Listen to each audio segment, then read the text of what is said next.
Hello everyone, இன்றைக்கி வந்து mutton நல்லி எப்படி செய்கிறதுன்னு பார்க்கலாம். ஒரு குக்கரில் ஒரு 3 ஸ்பூன் ஆயில் விட்டுட்டு சோம்பு, கறிவேப்பிலை, ஒரு 1/2 கிலோ அளவுக்கு மட்டன் நல்லி ஆட் பண்ணியிருக்கேன்.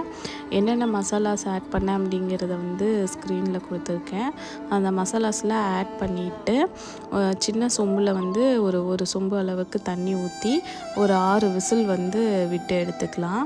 அது 6 விசில் விட்டு நல்லா வெந்ததுக்கு அப்புறமேட்டு நம்ம என்ன பண்ணுறோம் அப்படின்னா, ஒரு பேனில் வந்து ஒரு 2 ஸ்பூன் ஆயில் விட்டுட்டு பச்சை மிளகா, ஒரு 20 சின்ன வெங்காயம் கட் பண்ணி வச்சுருக்கேன். அந்த சின்ன வெங்காயத்தை வந்து ஆட் பண்ணிக்கலாம்.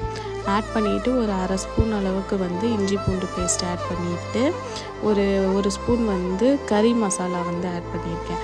ஆட் பண்ணதுக்கப்புறமேட்டு நம்ம வேக வச்ச மட்டனை வந்து அதில் போட்டுட்டு அந்த தண்ணியும் ஊற்றி நல்லா சுண்டினதுக்கப்புறம் மிளகுத்தூள் ஆட் பண்ணிவிட்டு கொத்தமல்லி போட்டோம்னா mutton Nalli ready. Thank you for வாட்சிங்.